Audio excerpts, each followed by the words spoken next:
Good morning, everybody. Good morning. Okay, so master's level learning. We're inspired by those in our community who are graduating this month, and I'll tell you, I'm thinking, who do I know that's graduating at the beginning of this month? And then before we knew it, we had 4 announcements Flooded. in our mailbox that of all the children and kids that are graduating and getting masters, and it's just great. But this month, this is kind of the graduation month, and so our theme is a master's program in spirituality. Now, in the world of academia, you earn a master's degree because you focus on a particular area of learning or expertise and you master it. And we are looking at a master's level of consciousness, which means to live at the level of oneness. And we're going to get more into that more in just a moment. So our master's program really is short, because some of them last for 2 or more years, right? But it's a powerful, powerful course of study. It's only 5 weeks. And if you are here for part of it, or you listen to the talks online, which I still need to get online, we're going to do a little ceremony at the last Sunday of the month and have certificates. So. You're going to say cake. Oh, maybe cake. No cake. Certificates are much better. Oh, as a reminder, our master's program comes from the 4 levels of consciousness evolution, which are why me, or mortal victim. Why is this happening to me? And you're kind of in that victim mode. By me, or metaphysician, through consciousness, I can make this happen. These are the steps that we're going through here. Through me, or mystic, the Father within me doeth the work. And as me, or master, I am one with Spirit. I am one with God. As a little heads up, we have identified a 5th level, which we're going to discuss on the last Sunday of the month. So now you really want to be here for that, right? As a quick review, the first week we took our entrance exam, this is Suzanne did this for us, to see where we currently are, realizing that wherever we are in our evolutionary journey is the perfect place to begin our next turn around the spiral of evolution. Because we have to start from where we are, right? We can't start from anywhere else. Ernest Holmes writes in The Science of Mind, we can advance only by going from where we are to the place where we would like to be. The way to work is to begin right where we are, and through constantly applying ourselves to truth, we gradually increase in wisdom and understanding, for in this way alone will good results be obtained. If day by day we have a greater understanding and a clearer concept, if daily we are realizing more of the truth and applying it in our actions, then we are on the right path, and eventually we shall be made free. So it's really important to know where we currently are right now. Then last week we explored living from oneness by listening to the divine guidance, and how we can hone our ability to discern divine guidance from ego, fear, and other emotions by a 3-step process. Who remembers the 3-step process? Was anybody paying attention? You didn't say this would be a test. I know, I didn't say that. Okay, well, I'll review it. The first is to listen. The second is to follow or not follow, and then to observe the results. Pretty simple, right? If we do this a couple of times, we will begin to tell the difference. And that brings us to today. Because earning the degree isn't what matters. What really matters is that we operate from a master's level of living, meaning we take the spiritual principles we've learned in our master's program and we actually apply them in our lives. I mean, we can keep it all up here, but until we actually practice it and we actually see the results of our efforts, it really doesn't make much difference. You can know it all, but if you're not applying it, yeah. If we were to ask the average person on the street what master's level living is, they might tell us that it means we've mastered the ability to have things, to accumulate, to buy, to get, right? In fact, the whole world tells us that success is based on what we have. The right car, the right shoes, the right handbag, the right perfume, right? But that's really the very lowest rung of mastery. Not because there's anything wrong with having. There's nothing wrong with having. I mean, it's the Father's good pleasure to give you the kingdom, and we're supposed to take pleasure in it. But because if all we do is have, we quickly find out that it's kind of empty and meaningless. And we strive so hard, and we get there, and it's like, okay, now what, right? There's got to be more. We really can't have enough stuff to bring true joy and meaning. Another rung on the ladder of mastery might be to a master in what we do or have done. Okay, so this too is fine, but it can be empty, especially when we no longer do what gave life meaning. Just talk to some, not all, retired people or parents whose children grow up and leave home. I mean, we are not what we do. We are not what we do, but a lot of people really are caught up and tied to what it is they do. They think that's who they are, and it is not who they are. So who are you outside of what it is you do? It is difficult when your children, you're so consumed with raising your children, and then they leave the nest. It's like, whoa, okay, you're left with you. Whoa, there's so much more, right?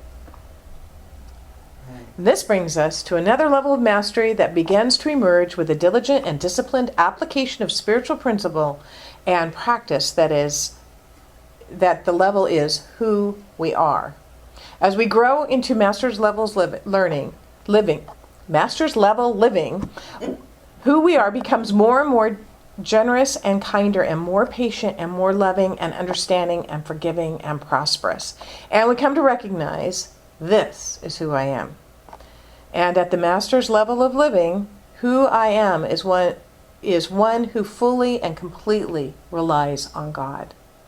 One who has learned how to really and truly let go and to let God. Yet sometimes, rather than feeling that way, rather than fully and completely relying on God, rather than learning how to really and truly let go and let God, we sometimes feel like Atlas. You know, Atlas who's trying to hold the world up on his shoulders, right? We carry whatever the load is. We know this by the anxiety level we live in, where we feel upset, where we feel concerned, where that rub is, that little thing that just keeps annoying us and bothering us. That's where we haven't turned it over, where we haven't let go and let God. When we hear let go and let God, many of us think of it as two things. I'll let go, and then I'll let God. And that's really not how it works, is it? It's in the letting go that we do let God. It's very beautiful and tightrope kind of spiritual practice because it comes from a place of perfect balance. This is something I've been struggling with a little bit lately, is balance. It doesn't mean surrendering your desire for an outcome. It means surrendering your attachment that has to come either the way you think it should or even that outcome at all. You don't surrender the desire for it. You just surrender the attachment that the desire has to happen. And so you give it to God. You do everything you know how to do. You work as diligently as you can. You put your full heart towards something, and that's a risk. That can feel very scary sometimes, a little bit vulnerable. And you still give it to God. You still give it over. You give it your best and you say, okay, I've done my part. The rest is up to you. If there's any anxiety, you give it to God because you can't carry it anyway. And none of us have the wisdom or the infinite when we are focused on our finite world. We can't see that bigger picture because we are human. We can only see what is in front of us in our finite world. Only when we let go do we have access to the divine mind from which all ideas and inspiration come. And God's first currency is what? It's in ideas. That is God's currency. When those things are coming to you, that's God's currency. This concept works in the minuscule details in our lives, and it works in the magnitude of our lives, and it is master's level living. I want to give you an example of each minuscule detail and magnitude in our lives, both true stories. So here's the minuscule detail example, and this happened a number of years ago to a teenage boy who was raised in this teaching. And this is a story that I heard Mary Morrissey speak about at one of our Big Sky conferences.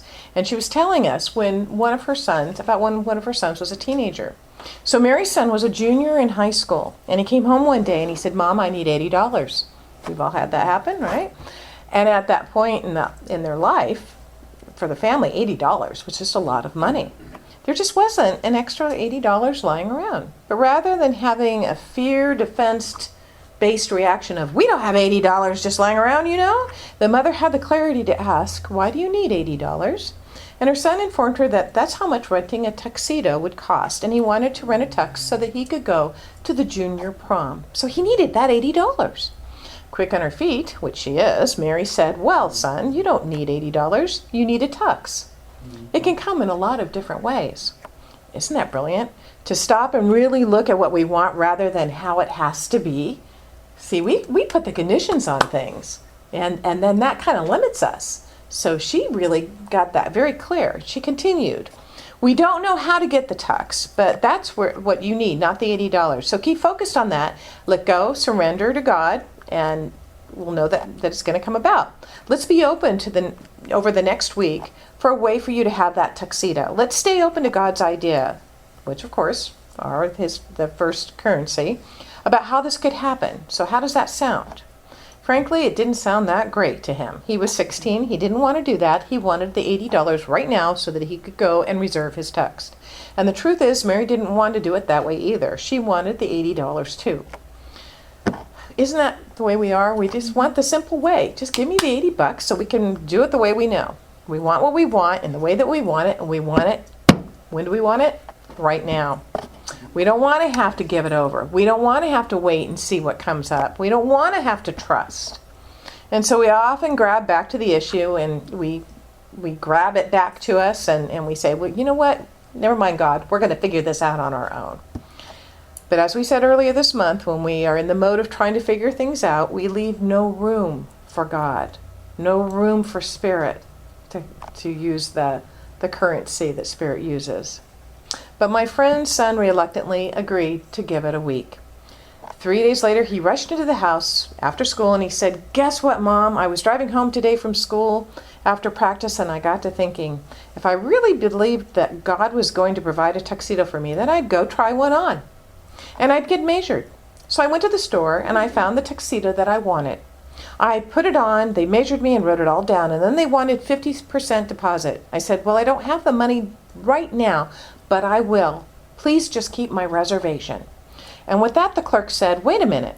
You know, the owner of the store was in this morning, and he had an idea that if we found a high school student who was willing to wear a tuxedo every Wednesday up until prom, then that student could have his pick of tuxedos for the prom.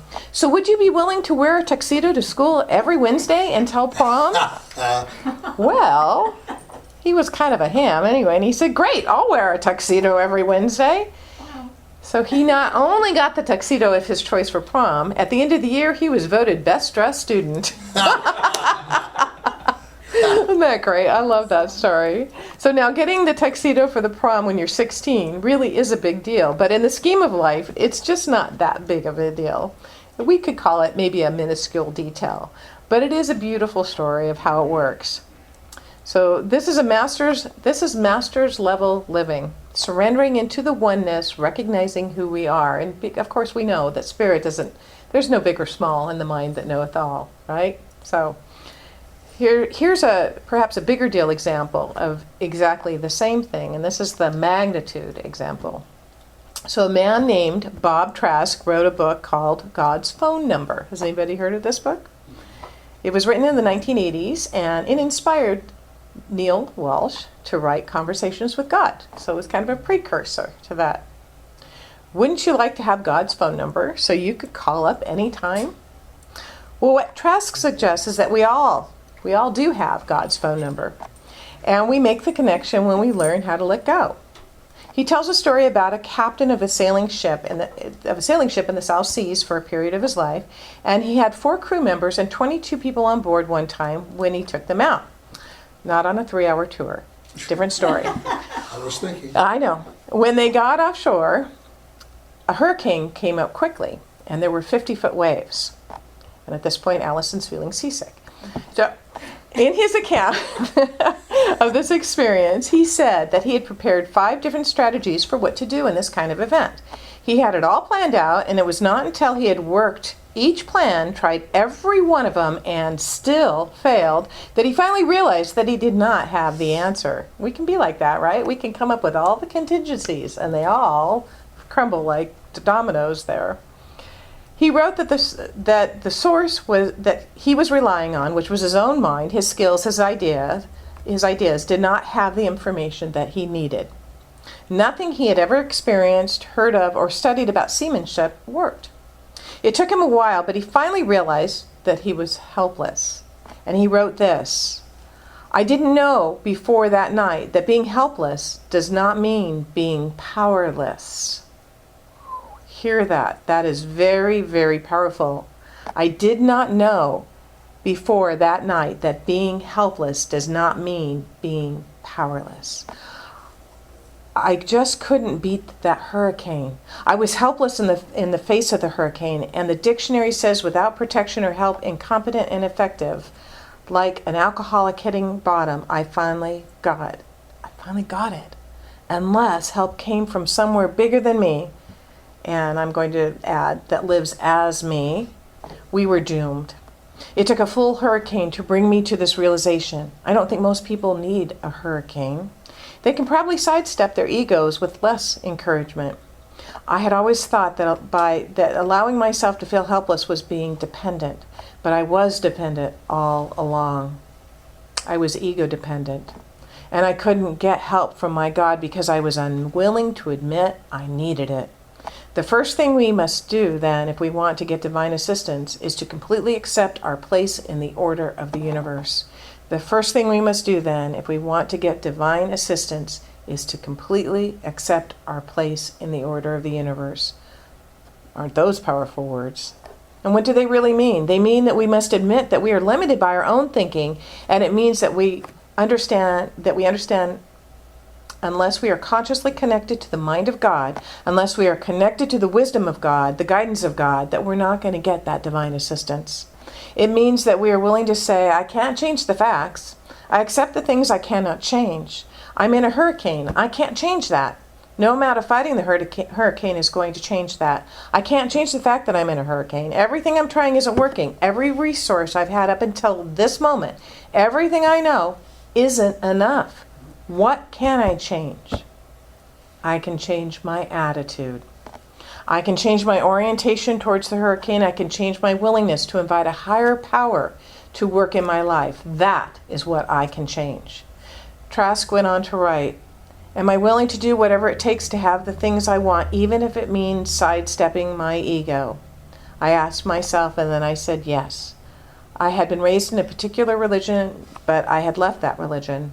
My decision to leave it came after a number of experiences, one of which was that in an accident as a young boy, I had accidentally shot and killed my brother when he was 10 years old. The pain of that, the guilt of that, was reinforced in the church that I attended, and I left that church. I had a number of experiences where I felt that God did not respond to my prayers. So for many years, I had no conscious relationship with a higher power. It took that moment when the lives of 27 people were seemingly in my hands for me to finally ask a higher power to give me help. Suddenly, I had an idea, something to do, not one that I had consciously ever thought of before, and then another, and then another, and then another. Not only were the four crewmen and I saved, but all 22 of our passengers were saved, as well as the boat itself. There is no physical way that we could have had this happen, considering the hurricane that we were in, but there is every way we could have had it happen, considering the God we were with. So no way it could have happened by the hurricane they were in, but every way it could happen, considering the God they were with. Interesting. In The Science of Mind, Holmes tells us, it is not easy to release our troubles. We are prone to linger with them. But God is perfect life, and when we enter His life and His light, we are healed. So at the Master's level of living, what we have and what we do are well and good, but knowing who we are, that is what matters. Knowing our oneness with the source of all life is what counts. And that's where letting go and letting God comes in. Because if we know our oneness, we can absolutely let go. Because what are we letting go of? Just the ego, right? And I realized that saying it is one thing and doing it is truly another. So your homework this week is to consciously and deliberately walk that tightrope balance between being absolutely clear about your God-given dreams, hopes, and desires, and releasing your attachment to how it comes, or even if it comes at all. That's a tough one, isn't it? Give it to God. Give it to God. Joy did that with her questions. If I'm meant to go to this, then this will work out. Or it won't work out.